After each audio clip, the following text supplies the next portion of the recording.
Today we will be reading Canto 1, Chapter 15, verse number 32 from the chapter Pandavas Retired Timely. Ready, bro? 1:15:32. Yeah. Nishamya Bhagavan Margam Samstham Yadukulasya Cha Swapathaya Matim Chakre Nibhritatma Yudhishthira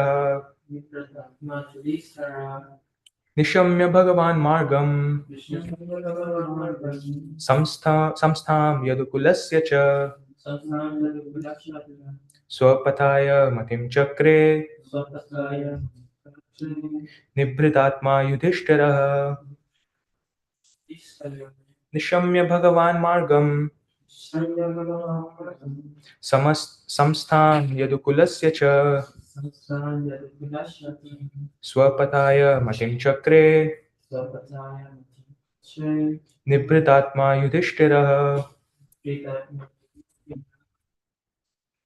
We like to 32. Nishamya Bhagavan Margam Nishamya Bhagavan Margam Samstamya Kulasya Samstham Yadukulasya Cha Swapathaya Matim Chakre Nibhritatma Yudhishthira. Word to word translation and purport by His Divine Grace Shri Sri Bhaktivedanta Swami Srila Prabhupada. Srila Prabhupada ki Jai. Jai. Nishamya deliberating. Bhagavat regarding the Lord. Margam the ways of his appearance and disappearance. Samstham end. Yadu Kulasya of the dynasty of King Yadu. Cha also. Swaha the abode of the Lord. Pataya on the way of. Matim desire. Chakre gave attention. Nibrita Atma lonely and alone. Yudhishthira King Yudhishthira. Translation.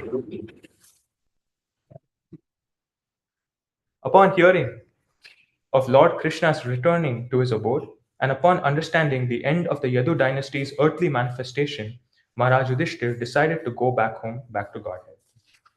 Purport. Maharaj Yudhishthir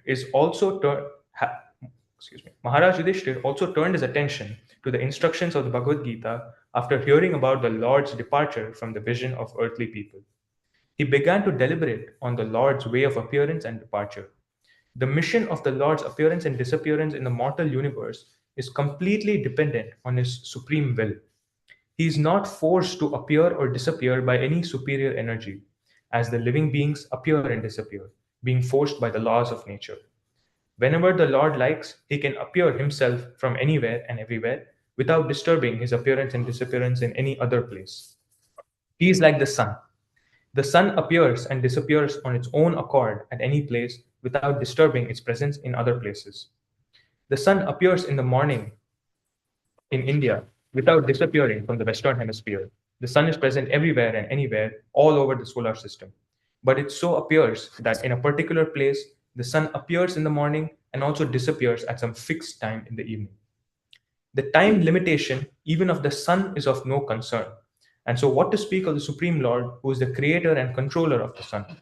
Therefore, in the Bhagavad Gita, it is stated that anyone who factually understands the transcendental appearance and disappearance of the Lord by his inconceivable energy becomes liberated from the laws of birth and death and is placed in the eternal spiritual sky where the Vaikuntha planets are.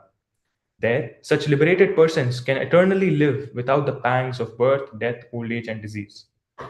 In the spiritual sky, the Lord and those who are eternally engaged in the transcendental loving service of the Lord are all eternally young because there is no old age and disease and there is no death. Because there is no death, there is no birth. It is concluded, therefore, that simply by understanding the Lord's appearance and disappearance in truth, one can attain the perfectional stage of eternal life. Therefore, Maharaj Yudhishthir also began to consider going back to Godhead. The Lord appears on the earth or any other mortal planet along with his associates who live with him eternally. and the members of the Yadu family who were engaged in supplementing the pastimes of the Lord are no other than his eternal associates. And so also Maharaj Yudhishthir and his brothers and mother, etc.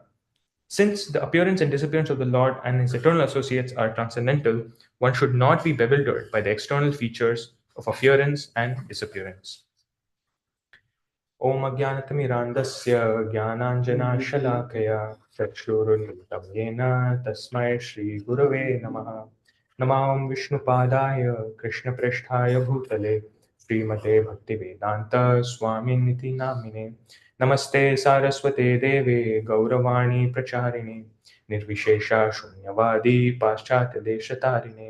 जय श्री कृष्ण चैतन्य प्रभु नित्यानंद श्री अद्वैत गदाधर श्रीवासादि गौर भक्त वृंद। हरे कृष्णा कृष्णा कृष्णा हरे हरे, हरे Ram Ram Ram Hare Hare. Hare Krishna, dear devotees. In today's class, we will see something important that Prabhupada is conveying in the purport about the birth and the disappearance of the Lord, as well as we will also look closely into the renunciation and detachment that Maharaj Yudhishthir has shown. Before that, I will just give a quick recap. So, in this chapter, we are seeing that the Pandavas here. In the previous chapter, we saw that the Pandavas, especially Yudhishthir and Arjuna, discuss the completion of the pastimes of the Lord, and the Lord wraps it up and then leaves for a spiritual abode. And the Pandavas are very distraught by hearing that the Lord is no more manifest among them, and so they think deeply about how the Lord had impacted their lives when he was present here. So Arjuna recollects many of the instances where he shared very close, loving exchanges with the Lord, and reminiscent of that, he is moved to tears. And in this chapter, we see that the Pandavas, that the five brothers, decide to retire because they feel that it is time they complete their spiritual duties or dedicate more time to their spiritual duties, and as a result they want to leave from their material duties because they've completed them successfully.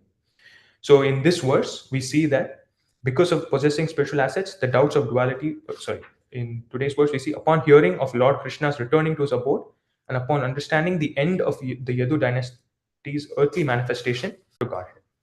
So whenever we say somebody is a Raja or a king, it means that person has conquered a lot of land, or he has conquered different kingdoms. And these are mostly external facing.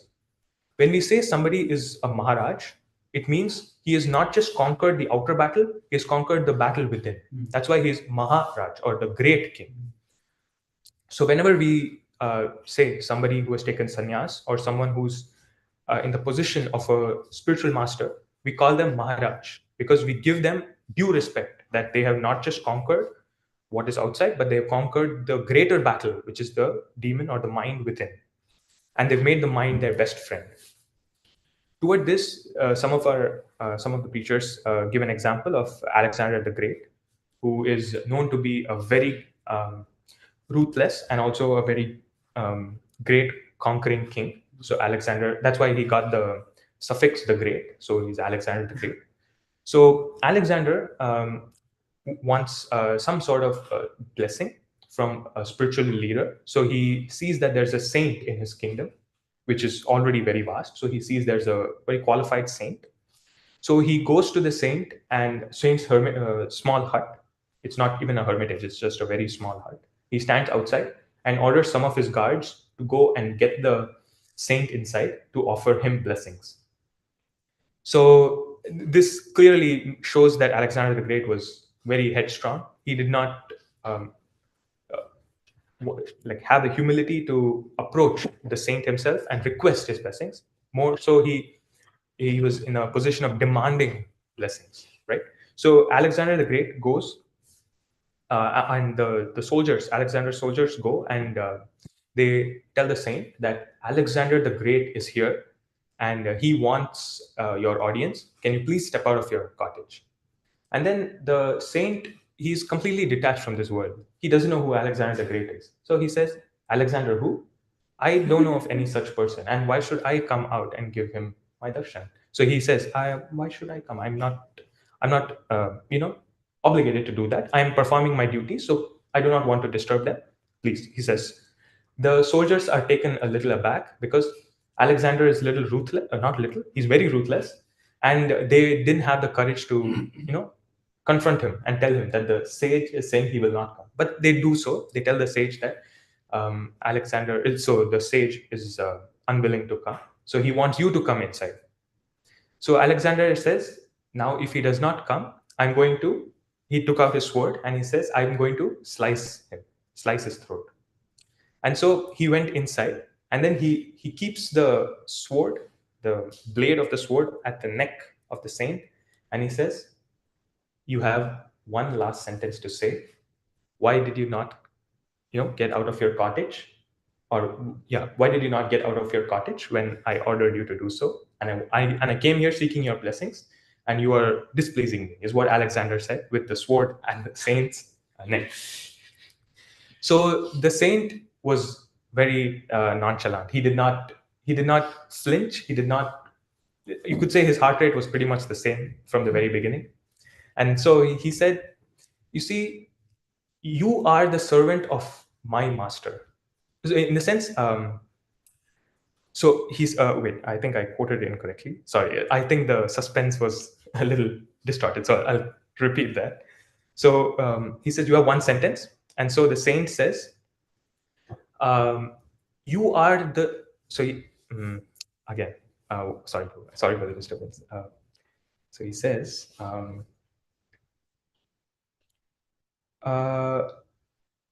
yeah, he says, you are the servant of someone who's my servant. So in the sense, he says, you are the servant of my servant. He tells Alexander. So that's pretty much, for an angry person, that's pretty much the wrong sentence to say. And then Alexander is very angry. He's already very angry. And he says, okay, he gives another chance for the saint to explain himself. So the saint says, I have controlled anger. So anger is my servant. But you are controlled by anger. For you, the anger is your master. So you are you are the servant of my servant. As a result, that is why you are in a precarious position. Like, although Alexander the Great must have been great at some point of time, like all empires, they go up and they must come down. So Alexander the Great also had his downfall, right? So this goes to show that when someone is a Maharaj, like Maharaj Yudhishthir, when we say Bali Maharaj, when we say our spiritual master is Maharaj, it means they've conquered the harder battle, they've conquered the battle within. And here Maharaj Yudhishthir shows that now when he's contemplating on the words that Lord Krishna has left, he is also deeply in meditation of what the Lord has performed in his manifest pastimes on the earth. And now he has decided to go back home, back to Godhead. So Yudhishthir Maharaj ruled the almost the entire planet for 36 years. And then now he knows that the advent of Kali is here and Lord Krishna has completed his manifest pastimes. And he feels, and he really did a great job. Like when Maharaj Yudhishthir was the king, there was not even a single member of the entire society who were unhappy. But now we see that is not the case. Now we see there's a power struggle. There's even at age 85, 86, there are people who still want to take the mantle of the ruler or presiding president of the country. But we see Yudhishthir, even though he was not that old per se, he was willing to give it up. He never had a second thought about it. He did not think, why should I renounce the power when I'm still capable of controlling or ruling? He knows that the goal of life is to focus and to serve the Supreme Personality of Godhead. And now would be a good time, he feels, that he commits his entire time. So out of the 24 hours, he would spend some time in his duties, but now he would want to spend all of his hours in the service of the Lord. And so he bestows the entire kingdom to Arjuna's son, Arjuna's grandson, Parikshit Maharaj. And once he's enthroned, the Pandavas retire timely. So we will see throughout the rest of the chapter about how they retire. And the most important thing to notice even in the name of this in this chapter is the Pandavas retire timely. It does not say that they retired when they wanted to or when they were too old. It says they retired timely. In the spiritual literature, we come across the 4 ashrams. We have the brahmacharya ashram, which is the student life, which is generally up to the age of 25. And then, if one chooses to enter a household life or marry, they would enter the grihast ashram for another 25 years till their age 50. And then, if they're married, they would take the vanaprastha ashram. That would be at age 50, they would take the vanaprastha ashram, and eventually they would take sannyas. But if someone did not enter the grihast ashram, they would continue the brahmacharya ashram until a point where they realize or they get the higher taste and they want to give their life entirely to the movement. Then they can move on to the next ashram. So we see here, since Yudhishthira Maharaj had married Mother Draupadi, and so he chose to enter the Grihastha ashram at a certain point in his life. And at this point in life, he realizes that he actually has developed higher taste. He always had the higher taste, but now he feels that the higher taste has taken a higher precedence for him than his other lower tastes of maybe not enjoying, but being reveling in the royal opulences that were available to him. And so he decides to take to the renounced order. So he is taking to the, you could say, the vanaprastha ashrams, where the wife and the husband, they both go to the, you could say, jungle, they could go to temples and so on. In Hindi, it is interesting to note that, you know Hindi. So can you tell me how do we say number 51? Ikyavan. So Prabhupada says, Prabhupada and few of his disciples say whenever the Hindi words go Ikyavan, Bavan, Tirpan, so it goes 51, 52, 53. The word one means one must go to the forest. One means forest. So when you hit 51, you need to go to the one. You need to go to the forest. So that is a kind of indication. When you hit 51, it's time to go to the one. So, and Prabhupada further elaborates on what that means in one of his purports. When he says one, it means you go to Vrindavan, and there you offer service to who are the presiding deities, Prabhu? And Krishna Balram. So Prabhupada says, please come to Krishna Balram temple and offer your services to Krishna when you reach 51. So when you go, the formula is simple. When you hit 51, you go to Vrindavan and serve the Lord in that capacity. But there was one, you could say, not exactly troubling, but one trend that Jayadvaita Swami Maharaj has seen in the ISKCON facility is that very few Grihastha devotees actually take to the Vanaprastha ashram. So we see a shining example in Navinendranath Prabhu, who's taken to the Vanaprastha ashram. And he goes and distributes books everywhere. So he was probably the leads for the Bhakti SF. And then once Bhakti SF was in a good position, he decided to go to Eastern Europe and preach there. And so Jayadvaita Maharaj has many seminars on this topic called the Vanaprastha Adventure. So he gives, you could say, a lot more information because so we know a lot about Brahmacharya ashram. We have many devotees and many even spiritual masters who have written books on what the Brahmacharya ashram is supposed to be, how to navigate it, how to grow in it, how to not just go through it, how to grow through it, and so many other facets. But and there's a lot about sannyas ashram as well. There is quite a lot about grihastha ashram, and grihastha ashram, the literature not just spans what the spiritual literature say. There are so many speculatory books that have also been, distributed over in the entire world, so to speak.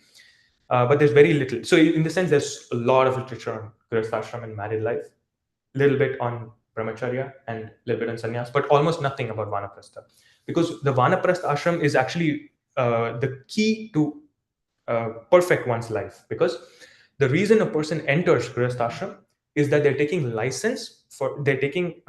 permission or permissible license for enjoying some amount of sense gratification.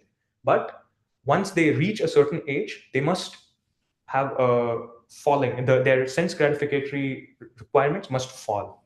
And that is what happens when one enters vanaprastha ashram, where they try to develop higher taste, dedicating more time to Krishna consciousness, and slowly their lower tendencies or any desires that were still present in their previous ashrams, they would slowly die down, and they would reach a point where they want to dedicate their entire life, entire living days to the service. So we see so many devotees. Somebody like Swami Bhagwan Keshav Swami, who we listen to very often, almost weekly. It's become because he's such a great preacher. We hear from him every week. And Maharaj mentions about how he had taken sannyas.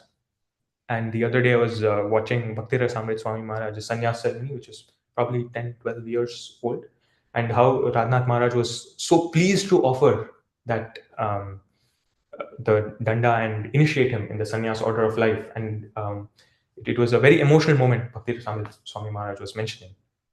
And we see so many other devotees who have taken this detachment. They have given up at a certain point in life. We see even in the case of Dhruva Maharaj, at a certain point in life, he renounced everything and went to the forest. Actually, he did that at age 5, but then he went back, completed his duties, and then again went back to the renounced order.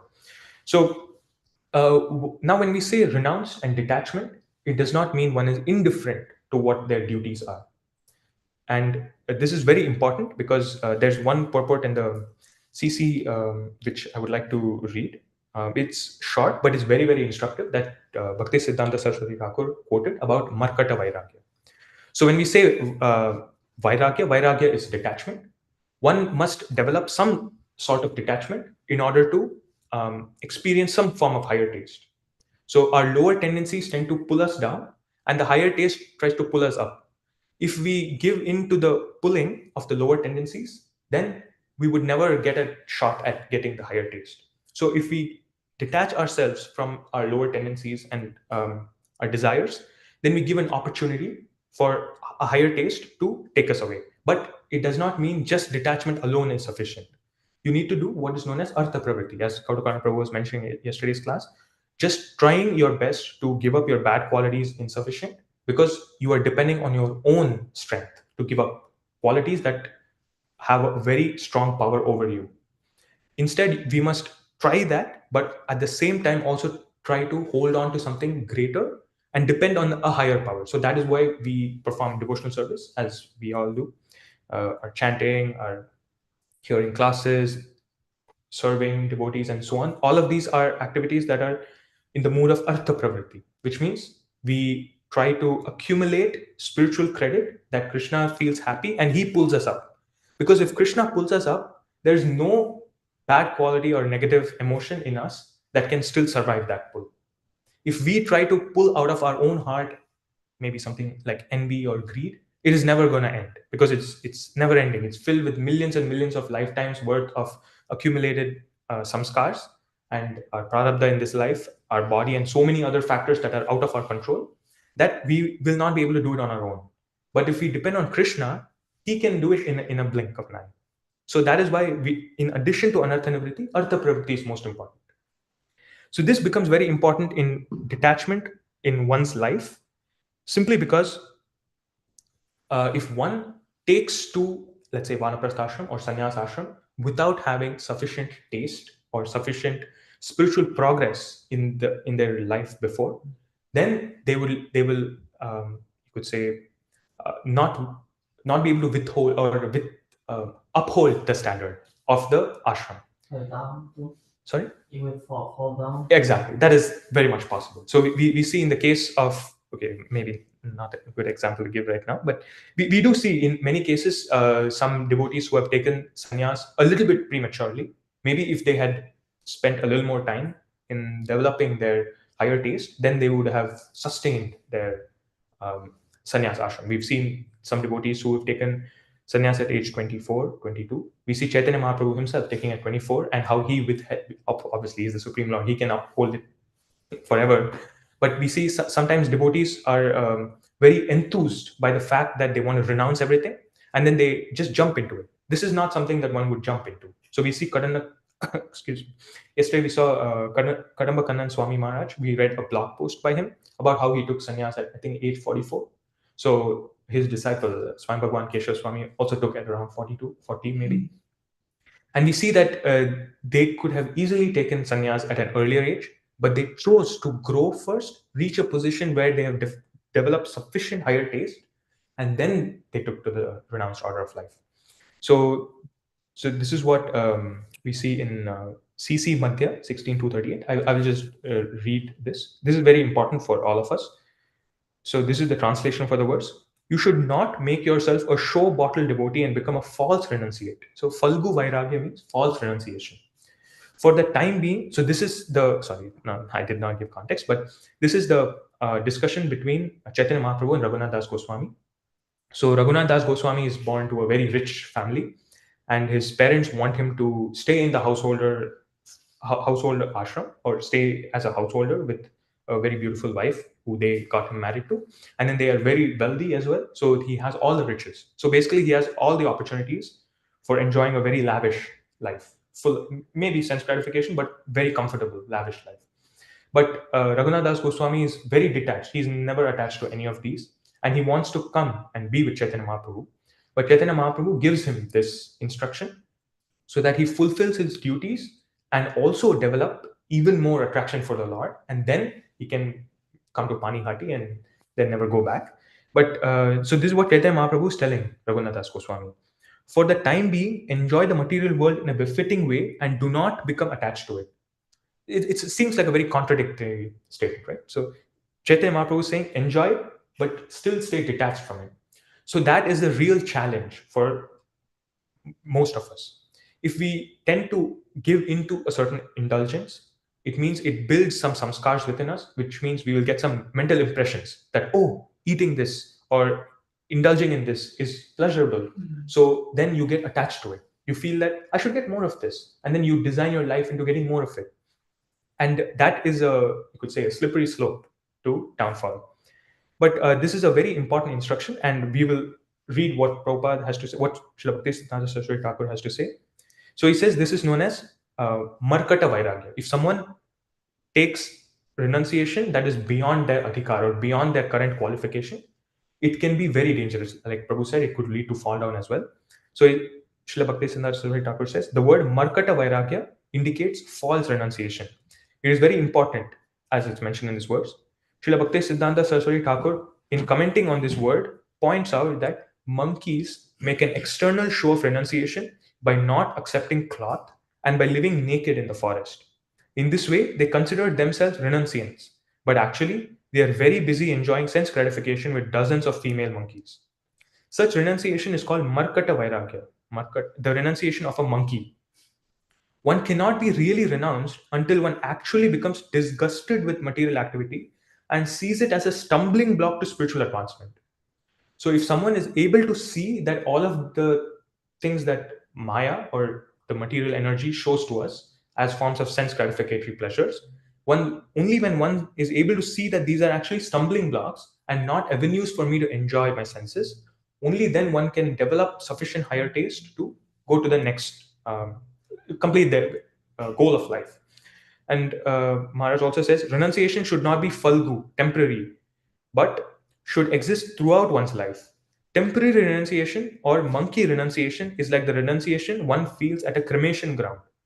When a man takes a dead body to the crematorium, he sometimes thinks, this is the final end of the body. Why am I working so hard day and night?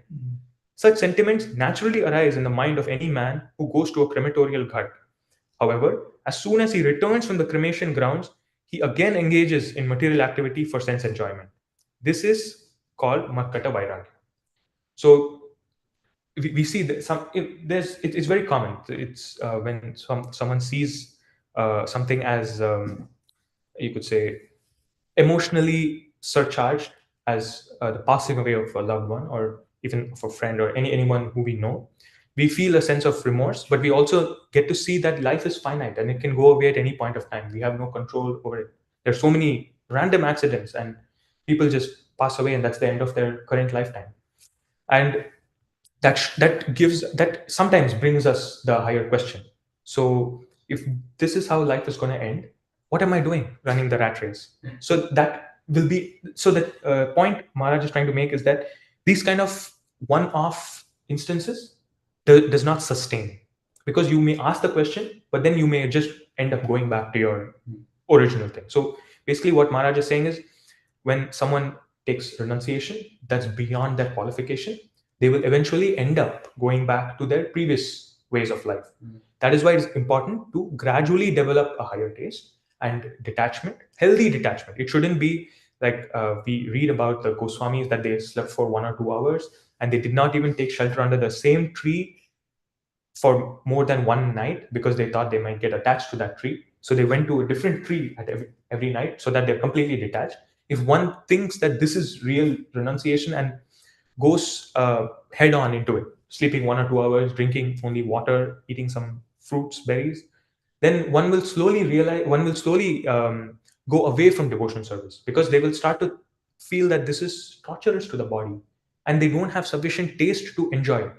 The fact that the Goswamis could do that activity was because their devotional service was of such high quality, their chanting was of such high, you could say, uh, maybe caliber, or their chanting was of such high quality that it sustained them. They did not feel hungry, not because they had suppressed their appetite, but it was because they received so much spiritual benefit from their chanting and their services that sustained them.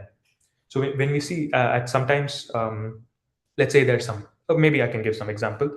Um, let's say my aunt was once diagnosed with dengue, which is from a mosquito bite, and at some point in time she was hospitalized, and she had a very young son, and he was barely 2 or 3, and we were taking care of him.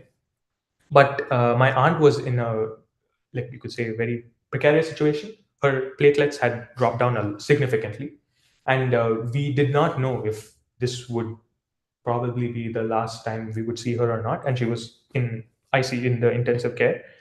And at that point, none of us could eat anything. None of us could even sleep. So it means to show that whatever it may be, an emotionally turmoil, it may be an emotional turmoil, that situation. But at that situation, we were so engrossed or in deep absorption and in prayer to the Lord that please protect her. And we did not want anything wrong to happen, that we did not feel like we needed to eat anything, right? That does not mean we suppressed our appetite. It means something else enabled us to sustain it for some temporary period. Similarly, the Goswamis were in such deep attachment and absorption to the Lord that they did not need any food. They did not need much sleep at all. They were automatically sustained by their devotional service. Although the example I gave was a bit on the sadder side, although she survived and she's doing well, healthy now, we see in the case of the Goswamis, it was a positive way, because they were deeply attached to something higher than themselves, that is the Supreme Lord. And one beautiful pastime that I remember from Vrindavan is a real saint who was maybe uh, a few years ago, or maybe, yeah, he may have left his body a few years ago. His name is Karabhajana Muni. So when we say somebody, and the Karabhajana is also one of the Navayogendras who we read about in the 11th canto. So Karabhajana means, Kara means hand, and food, and it means he's using his hand as a plate. In a sense, all he owns, he does not even own a plate to honor prasadam. How much ever food he can beg and obtain, which fill his palms, that is how much he will accept for the entire, excuse me, and for the entire day. So his name is Karabhajana Muni, and he's from the Vallabha Sampradaya, which is a sister Sampradaya, one of the 4 authorized Sampradayas. So in Vrindavan, he would beg for any prasadam, any alms, and then he would sustain on that alone. And he was so detached that all he had was his chanting beads around his neck and his coffin. That's it, nothing else. So he would beg, whatever he gets, he would honor it. And sometimes, even from that, he would offer to others. Right? So he's Karabhajana Muni. And his glories are still spoken of by many of the devotees in the Vallabha Sampradaya, and also in other Sampradayas, because of how detached, how actually detached he was. There are some cases in which some sannyasis, in probably, I don't know about how bona fide they are, but they have this water pot. It's called a kamandalu. So sometimes they have only that and their stick, right? And then we have seen some movie interpretations of who a saint is. He would wear saffron, but he would have a stick and he would have a water pot. And so they would use that water pot for their achaman and for other purposes. And if their achaman pot was missing, that's it. Their entire day is gone in searching for the water pot. It goes to show that even a sannyasi can actually get attached to something as commonplace as their water pot. Mm-hmm. So Karabhajana Muni was so detached that he did not have anything else except his chanting beads and kaupin. And so he would also have a bhajan kutir, which is basically a cave that was very ill kept. It was not. It was certainly not as comfortable as this. And so he would perform his devotional activities in that cave. And at one point in time, the only possession he had was the cowpen, and the cowpen, due to wear and tear, tore. So now he did not have anything else to do. He cannot step out of his ashram because obviously you cannot step out if your cowpen is worn out and torn. So he just continued to stay there. And it so happened that some other sage uh, just randomly uh, said something and came and gave a cowpen in his kutir and went away. And then before he left or went out of sight, Karabhaja Muni wore that new cowpen and asked him, "How did you know that I needed a cowpen?" Because he was in his cave, which is somewhere in a hidden place. Almost nobody knew that Karabhaja Muni was sitting there. How did this sage randomly know that he had to get a cowpen? So he was really wondering. And at that time, the sage said, there was a small village girl who came to me and told me that there is a very advanced sage sitting there. No, even this sage did not know his name was Karabhajnamuni. He was, he was not reveling in his fame as being so detached. And that little girl came and gave me the cowpen and told me to give it to you. And then he gave it and he left. And then that's when Karabhajna Muni, he got the darshan of Srimati Radharani, and that little girl was actually Srimati Radha who wanted Karabhajna Muni to get the cowpen. And that is real renunciation. When you don't have any falsity, when you don't renounce beyond your qualification, when you're actually that qualified and you take to that level of renunciation, that is what pleases Krishna. Because sometimes in this world we have this notion of fake it till you make it. One may jump into some sort of renunciation and try to fake their way to it. That is generally very unsustainable, and that is why we have this chapter titled "The Pandavas Retire Timely," and Yudhishthir Maharaj himself, out of his own volition, feels like this is a time to head back. I also wanted to quickly touch upon some of the mm, okay, maybe we are okay, so maybe I'll quickly touch upon one aspect of the Ramayana where we see a lot of genuine detachment for service of the Lord. So the main theme for today's class was renunciation, which is giving up lower tendencies or renouncing lower tendencies and trying to go for the higher, that is devotional service.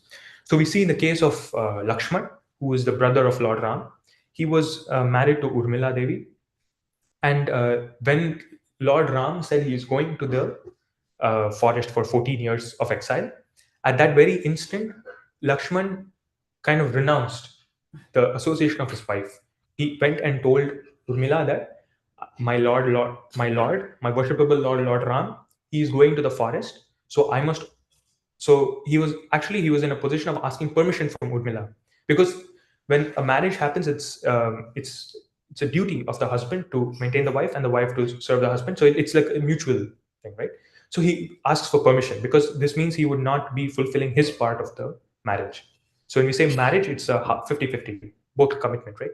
So he tells Urmila that I'm seeking permission to go to be with Lord Ram, and Urmila was probably a step ahead. So she says, "Please, I was waiting for you to come and tell me, not ask me. You please go and serve Lord Ram. I will be here safely. You please go."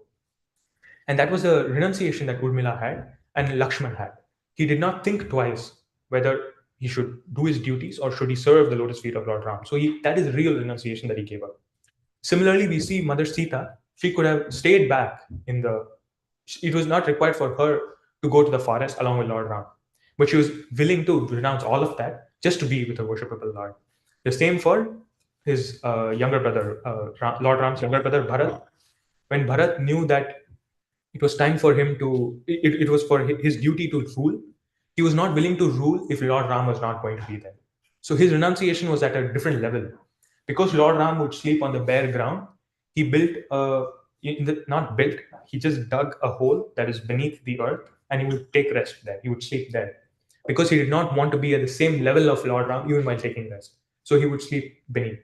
and to the point that he would not eat anything except for some cow dung, some cow urine, or some kind of spoiled or decomposing rice. This was all he ate because he did not want to eat at least at the standard of Lord Ram. Lord Ram would eat fruits and berries that were available in the forest naturally, but he did not want to eat even that. So he would always go a little lower. So these are all, you could say, real renunciants who are showing that they have come to the qualification where they can actually do this and get loving reciprocation from the Lord.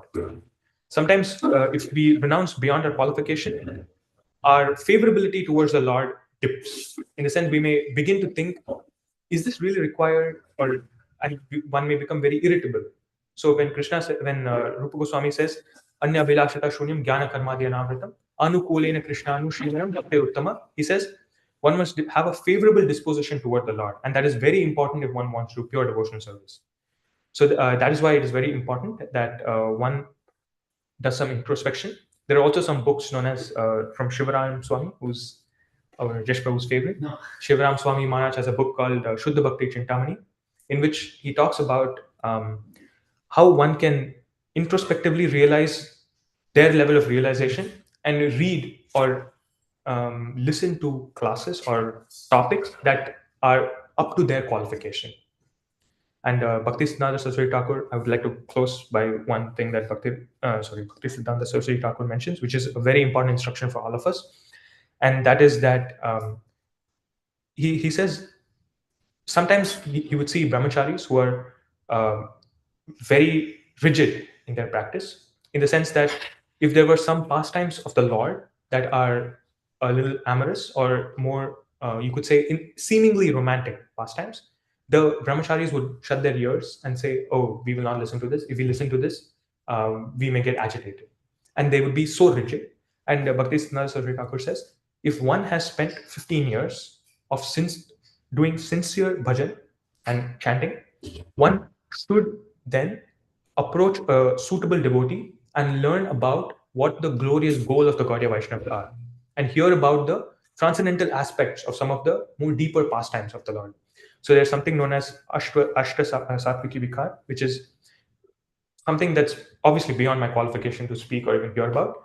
But Bhakti Siddhanta Saraswati Thakur says, even after 15 years of sincere devotional practice, if you're not qualified to hear it, then that means one may not fully realize the Supreme Lord in this one lifetime. So if you want to realize in one lifetime, then at least after reaching 15 years of devotional practice, one must do the ultimate Artha Pravriti to really see what the glorious goal of the Gaudiya Vaishnavas are, to learn about what the highest love of the gopis are, and must learn about all of these factors, is what he says. So that's the ultimate Artha Pravriti.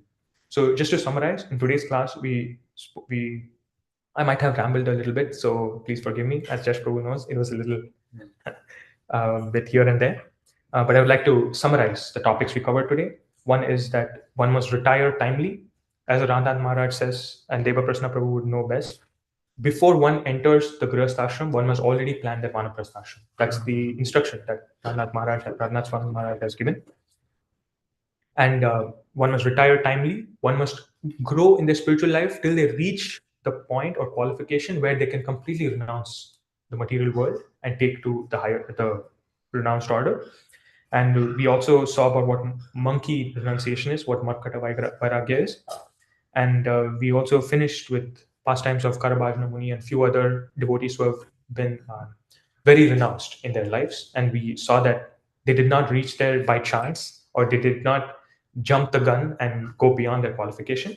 And we finished off with a very important aspect. We must not just focus on anartha-nivritti, although that's very important. Anartha-nivritti is giving up our lower tendencies. Just focusing our entire life on that is insufficient. We must do artha pravritti. We must also do the positive. So this is similar to a sports game.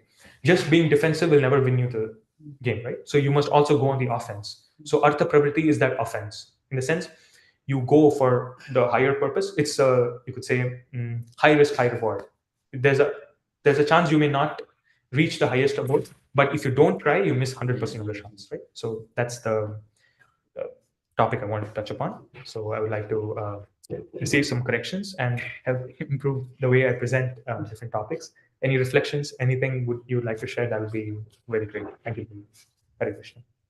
I would say that you can see that that was like honey coming out from Krishna. It was really sweet and pseudo at the same time very simple. The way they explain it, very beautiful. Thank you very much. Thank you. Thank you. I very feel much. everything that you said. Yeah. Thank you for the kind words. Yeah. If anybody online would like to share anything, or we can stop here, maybe. Yes, just prove. Yeah, I should have said something. I just have a few questions. If you had to describe the activities of a renunciant in today's day and age, how would you describe it? And the reason why I ask that is when you study like Sri Prabhupada's life, when he took sannyas, he was engaged in a lot of activities in the cities and so forth, creating these institutions and so forth, while other renunciants were simply in Vrindavan and chanting bhajan. So what is, and we were talking about like going to the forest, planning to go to the forest is what we should strive. Like I guess that's what it said in the Shastra. So how do you, what is the activity of renunciation? It's a little confusing because it seems like it can change based on time and circumstance. Oh yeah, yes. It's not as straightforward as just let's leave the city and go live in a temple. That's a very good question. So this mostly comes down to how much time one is willing to spend toward Krishna consciousness. So the reason, or at least the example of going to the forest means the forest is a place of no conflict or chaos, right? So that is a suitable environment for one to focus on their sadhana or their practice, and it's a very quiet, peaceful, calm environment. But Prabhupada wanted us to, at least this moment, to preach, right? So if you go to the forest, there is not much opportunity for one to preach. So one can, with the instruction of their spiritual master, take a different type of renunciation. In the sense, they renounce their work. So we see Bhaktivedanta Swami Maharaj, he wants the Grihasthas to have their own farm community and then preach in that way. He would want his brahmachari devotees to go to different locations and then start their own centers and preach there, right? So that is another form of renunciation. So renunciation does not just mean giving up material things. Renunciation means giving up your desires for yourself, right? That is a greater renunciation. See, like I may not really want, let's say, the smartphone or something, but if I can utilize the smartphone and not be attached to it, so in the sense, I can utilize this for many negative things, right? If I renounce those desires but utilize the phone for what it's supposed to be, like maybe hearing classes or reading or something, that is also a form of renunciation, right? So that can expand to all of the avenues you mentioned. So when we say some sannyasis were in Vrindavan, or they take, it's called kshetra sannyas. In the sense, they would take sannyas in a kshetra or in one like area of land. Some sannyasis are parivrajkacharya, like Srila Prabhupada. Parivrajkacharya means they need to go to many places and preach. So that's a different type of renunciation. So when you see S.B. Keshav Swami, he goes to, I mean, he's never in one place at one point of time, right? So that is how a parivrajkacharya, or how a sannyasi must preach. But that does not mean that's the only way to do it. There's so many sannyasis. So if you see Badrinath Maharaj in San Diego, he's taken what you call kshetra sannyas. He would, because being in San Diego, being in that temple assists him or enables him to, do GBC service, do like a million other services that Maharaj does. That is also a form of renunciation. So renouncing your own desires for sense gratification is probably a great first step towards that. So Prabhupada may have also wanted to stay in Radha Damodar temple in Vrindavan, right?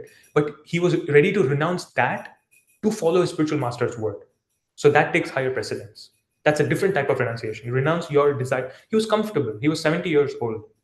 And he could have just, not exactly chill, but he could have taken it at a slower pace, focused on his own sadhana, and continued what he was doing. He actually stayed there for 10 years at Radha Damodar, right? But he was willing to renounce that if it means he follows his spiritual master's word. So ultimately the principle stays the same. Principle is the same. But the actual activity can be different depending on the person. Very different.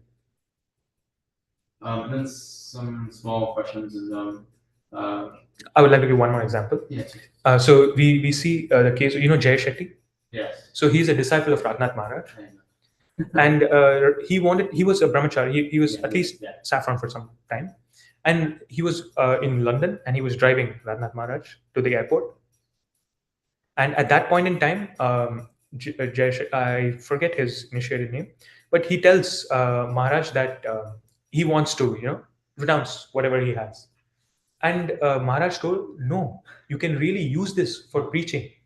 And you can see he's with all the celebrities now, Will Smith and so many other celebrities, and he's preaching Krishna consciousness in a different way, right? So the same thing we saw about somebody else. Oh yeah, exactly. Kevin, right? So it's the opposite, right? So so it depends on what the spiritual master feels is right for them, right?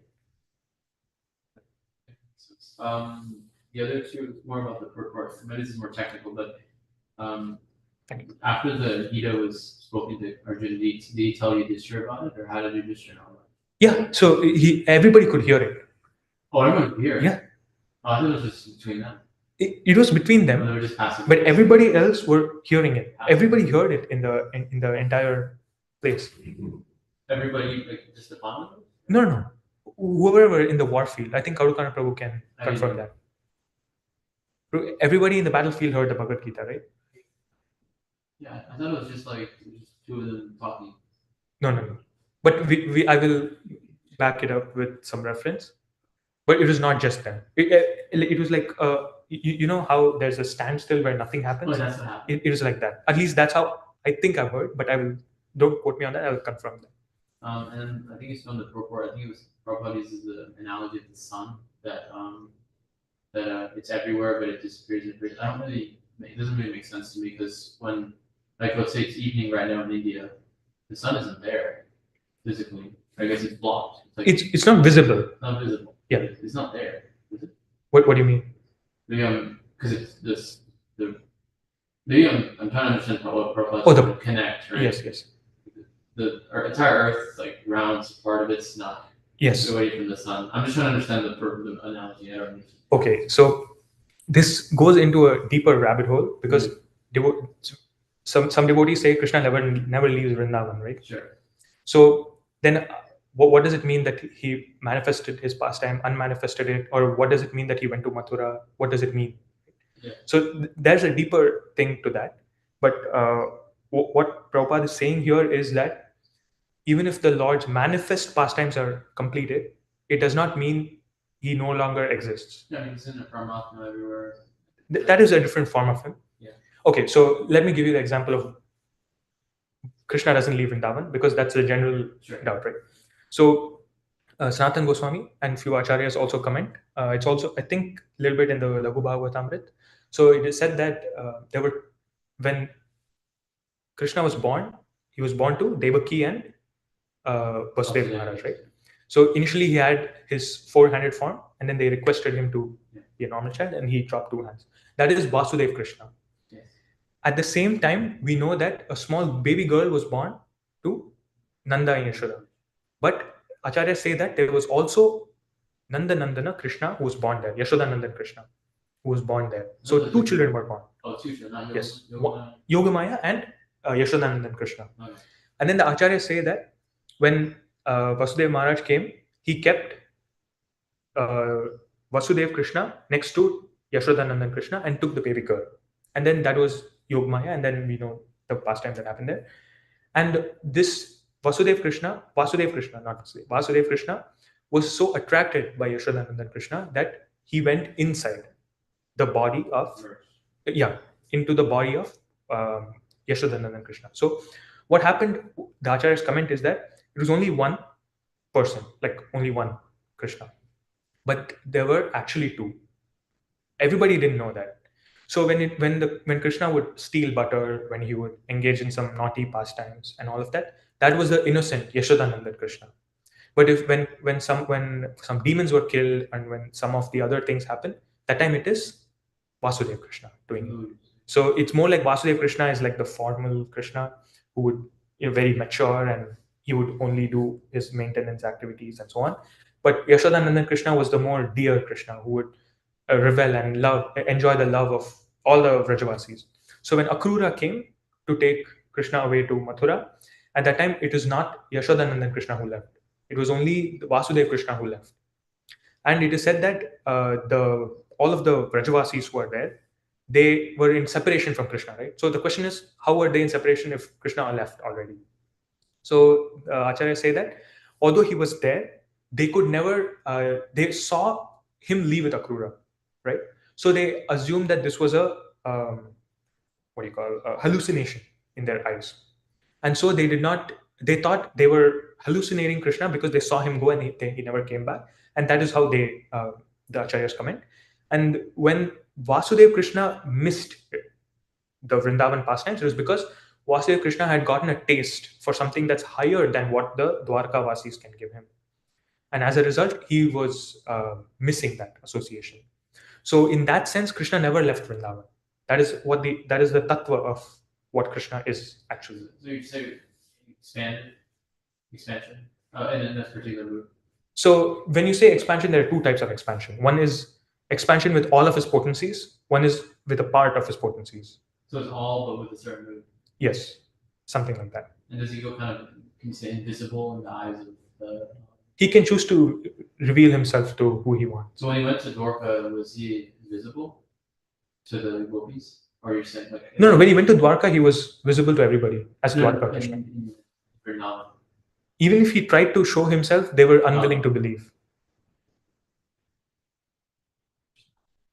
So there's a lot of nuance to the way it is. So we can go as deep as we would like to what it said here.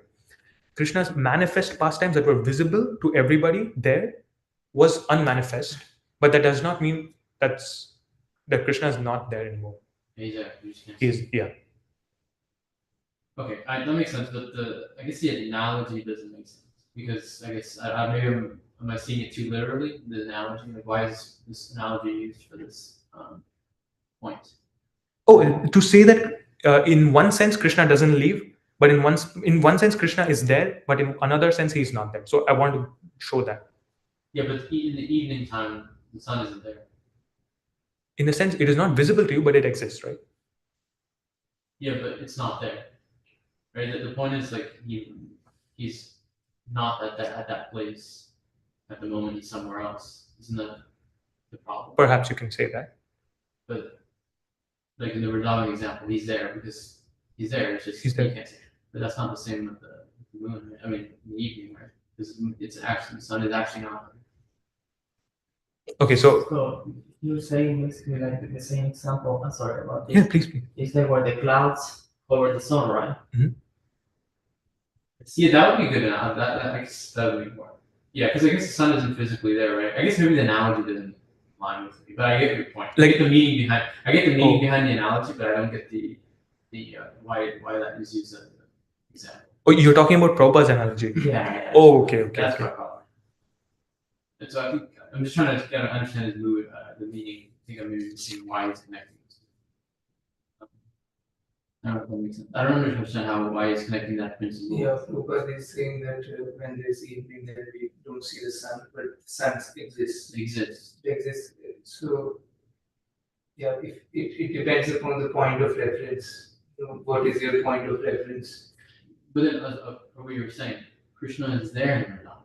Mm-hmm. He's actually there. He's not like he's not. It's not that he's. It's not about existing or non-existing. It's about being present at that place or not. Okay, but he can choose to show himself or not, right? Yes. But I feel like this would depend too of the devotee. If he feels that he's there or he's not there. Yeah.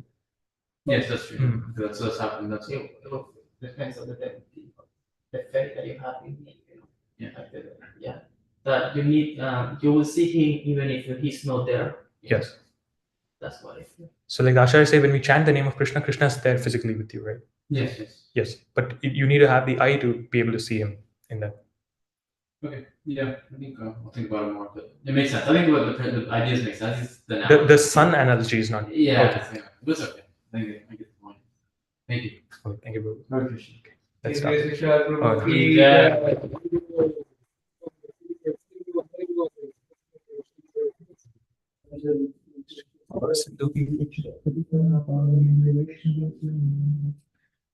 Krishna